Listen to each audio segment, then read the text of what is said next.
They're in a race to maturity, and in this competitive environment, they'll get there by any means necessary. These amphibians will devour anything they can overpower, from a fly to a small chicken.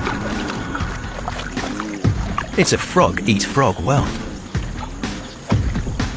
But cannibalism is only one of the dangers they face. This female boomslang leaves the trees in search of an easy meal.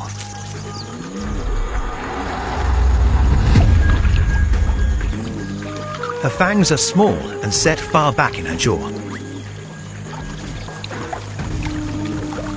Lacking brute force, she uses venom, chewing on her meal as it goes to work.